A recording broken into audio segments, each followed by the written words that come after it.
નમસ્કાર. ગુજરાત રાજ્યની સેવામાંથી સેવાનિવૃત્ત થયેલ પેન્શનધારક મિત્રો, નિવૃત્ત કર્મચારી મિત્રો, ભાઈઓ તથા બહેનો, સ્વાગત છે આપનું આપણી આ યુટ્યુબ ચેનલ ભાવેશ મકવાણા ન્યૂઝમાં. તો મિત્રો, આજની તારીખ એટલે કે 2 જૂન 2025. તો મિત્રો, ગુજરાત રાજ્યના પેન્શનરોને આજરોજ મે 2025ના માસનું પેન્શન આટલું જમા થશે. તો જાણો વિગતવાર માહિતી આ વિડીયોમાં મિત્રો. તો મિત્રો, ખાસ કરીને દરેક મહિનાનું જે પેન્શન હોય તે પાછલા મહિનાની 1લી તારીખે જમા થતું હોય છે. એટલે આજે છે 2જી તારીખ, એટલે મે મહિનો એટલે કે ગયા મહિનાનું જે પેન્શન છે તે ખાસ કરીને 1લી જૂનના રોજ જમા થવું જોઈએ. પણ 1લી જૂન એટલે કે ગઈકાલે 1લી જૂન અને રવિવારનો દિવસ હતો, એટલે રવિવારે જે બેંકમાં કાયદેસરની જે રજા આવતી હોય છે તેના લીધે આ જે મે મહિનાનું પેન્શન છે તે આજે 2/6/2025ના રોજ જમા થવા જઈ રહ્યું છે.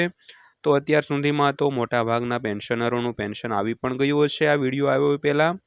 તો મિત્રો, ખાસ કરીને આજે આપણે વાત કરવાના છીએ કે આજના પેન્શનમાં શું ફેરફારો છે અને કેટલું પેન્શન જમા થશે તેની આજે આપણે વિડીયોમાં વિગતવાર વાત કરવાના છીએ. એટલે વિડીયો તમે અંત સુધી જોઈ લેજો.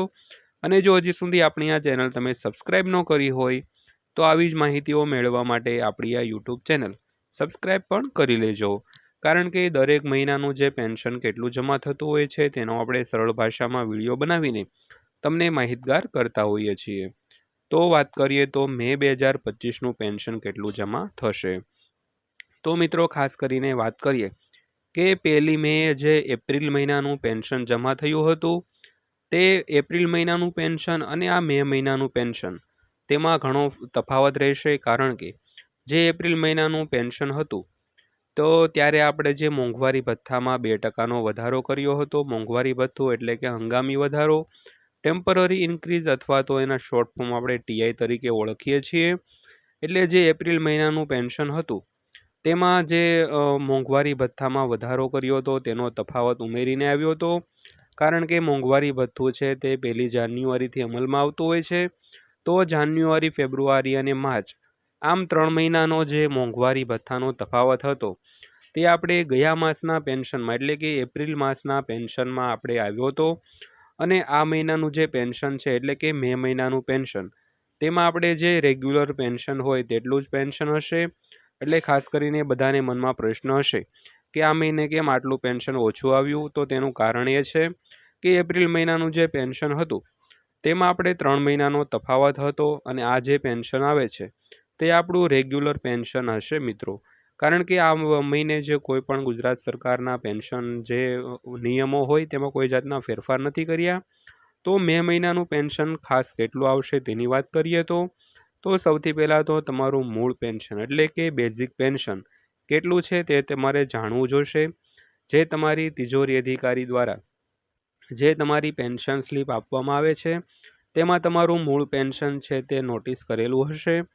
તો આ મૂળ પેન્શન ઉપર તમારે 55% મોંઘવારી ભથ્થું એટલે કે હંગામી વધારો જે કરેલો છે તે મૂળ પેન્શનના 55% મોંઘવારી ભથ્થું પ્લસ જો તમે 1000 રૂપિયા મેડિકલ એલાઉન્સ લેતા હો તો મેડિકલ એલાઉન્સ, આ જે ત્રણેય રકમનો સરવાળો થાય તેમાંથી તમારું જો પેન્શન આવકવેરાને પાત્ર હોય તો તે આવકવેરો તમારે તેમાંથી માઇનસ થશે. અને ત્યારબાદ જો તમારી કોમ્યુટેશનની કપાત થતી હોય, કોમ્યુટેશનની કપાત ખાસ કરીને તમે જ્યારે નિવૃત્ત થાવ ત્યારે 128 માસમાં જે કોમ્યુટેશનની વસૂલાત થતી હોય છે. તો ખાસ કરીને આટલું તમારું મે મહિનાનું પેન્શન હશે જે તમારું રેગ્યુલર પેન્શન હશે. તો ખાસ કરીને કોઈ સુધારા વધારા ન થાય ત્યાં સુધી રેગ્યુલર પેન્શન જ તમારું જમા થશે મિત્રો. તો ખાસ યાદ રાખજો કે તમારું મૂળ પેન્શન પ્લસ 55% મોંઘવારી ભથ્થું પ્લસ 1000 રૂપિયા મેડિકલ એલાઉન્સ, આ ત્રણેયનો સરવાળો કરીને માઇનસ જો તમારું પેન્શન આવકવેરા પાત્ર હશે તો તે માઇનસ થશે. અને જો તમારે કોમ્યુટેશનની વસૂલાત થતી હોય તો તે પણ તમારે માઇનસ થશે મિત્રો. તો આ હતી તમારી મે 2025ના માસની પેન્શનની વાત. તો આગળ આપણે અન્ય પણ થોડી વાત કરવાના છીએ, તો હજી તમે વિડીયો અંત સુધી નિહાળી લેજો દોસ્તો. તો અન્ય માહિતીમાં વાત કરીએ તો પગાર વધારો. કેન્દ્રીય કર્મચારીઓ 8મા પગાર પંચના અમલીકરણની આતુરતાથી રાહ જોઈ રહ્યા છે. તો તેમના અમલ પછી કેન્દ્રીય કર્મચારીઓના પગાર, પેન્શન અને ભથ્થામાં વધારો થશે. તો એક અહેવાલ મુજબ એવું કહેવામાં આવી રહ્યું છે કે કેન્દ્રીય કર્મચારીઓના પગારમાં 19,000 રૂપિયાનો બમ્પર વધારો થશે મિત્રો. તો મિત્રો, કેન્દ્ર સરકારના જે કર્મચારીઓ છે તે 8મા પગાર પંચના અમલીકરણની છે તે આતુરતાથી રાહ જોઈ રહેલા છે. તો તેમના અમલ પછી કેન્દ્રીય કર્મચારીઓ અને પેન્શનરોના પગાર, પેન્શન અને ભથ્થામાં છે તે વધારો કરવામાં આવશે. તો એક અહેવાલ મુજબ જાણવા મળ્યું છે કે કેન્દ્રીય કર્મચારીઓના પગારમાં આ વખતે 19,000 રૂપિયાનો બમ્પર વધારો કરવામાં આવશે દોસ્તો. તો ત્યારબાદ વાત કરીએ તો કેન્દ્રીય કર્મચારીઓ 8મા પગાર પંચની આતુરતાથી રાહ જોઈ રહ્યા છે, જેને કેન્દ્ર સરકાર દ્વારા મંજૂરી આપવામાં આવી છે. તો તેના અમલીકરણથી કર્મચારીઓના પગાર, પેન્શન અને ભથ્થામાં વધારો થશે. જો કે કોઈ ચોક્કસ તારીખ જાહેર કરવામાં આવી નથી. તે 2026માં અમલમાં આવે તેવી અપેક્ષા છે મિત્રો. તો મિત્રો, ખાસ કરીને 8મું પગાર પંચ છે તેની કર્મચારીઓ અને પેન્શનરો ખૂબ જ એક કહેવાય કે ઉંદર નજરે રાહ જોઈ રહ્યા છે, જેને કેન્દ્ર સરકાર દ્વારા મંજૂરી આપવામાં આવેલી છે. તો તેમના અમલીકરણથી કર્મચારીઓના જે પગાર, પેન્શન અને અન્ય ભથ્થાઓમાં વધારો થવાનો છે. જો કે 8મા પગાર પંચ જે લાગુ થવાની કોઈ તારીખની જાહેરાત કરવામાં આવી નથી. તો તે 2026માં અમલમાં આવે તેવી અપેક્ષા છે મિત્રો. તો ત્યારબાદ વાત કરીએ તો તેનો અમલ ક્યારે થશે. તો સરકારે હજુ સુધી 8મું પગાર પંચ ક્યારે લાગુ થશે તેની કોઈ નિશ્ચિત તારીખ આપી નથી, પરંતુ એવું કહેવામાં આવી રહ્યું છે કે તેનો અમલ 1 જાન્યુઆરી 2026થી થઈ શકે છે. જોકે કેટલાક નિષ્ણાતો કહે છે કે આમાં થોડો વિલંબ થઈ શકે છે. તો આવી સ્થિતિમાં શક્ય છે કે તે 1 એપ્રિલ 2026થી અમલમાં આવે. તો સામાન્ય રીતે દર 10 વર્ષે એક વખત પગાર પંચની રચના કરવામાં આવતી હોય છે. તો 7મા પગાર પંચનો કાર્યકાળ ડિસેમ્બર 2025માં સમાપ્ત થવા જઈ રહ્યો છે.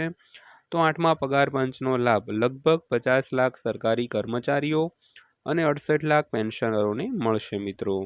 તો મિત્રો, ખાસ કરીને સરકારશ્રી દ્વારા દર 10 વર્ષે એક નવું પગાર પંચ છે તે રચવામાં આવતું હોય છે. તો હાલમાં જે 7મું પગાર પંચ લાગુ છે તેનો 31 ડિસેમ્બર 2025 એટલે કે 31/12/2025ના રોજ સમાપ્ત થવા જઈ રહ્યો છે. અને ત્યારબાદ છે તે 8મા પગાર પંચનો અમલ થશે. તો 8મા પગાર પંચથી લગભગ 50 લાખથી વધુ જે કર્મચારીઓ છે અને 68 લાખ પેન્શનરો છે તેને આ લાભ મળશે મિત્રો. તો ત્યારબાદ વાત કરીએ તો પગાર કેવી રીતે નક્કી થશે. તો 8મા પગાર પંચના અમલીકરણ સાથે કેન્દ્રીય કર્મચારીઓના પગારમાં ફિટમેન્ટ ફેક્ટરને આધારે સુધારો કરવામાં આવશે. તો 7મા પગાર પંચમાં આ પરિબળ 2.57 હતું. તો કેટલાક મીડિયા અહેવાલો સૂચવે છે કે સરકાર 1.92ના પરિબળ સાથે સમાધાન કરી શકે છે.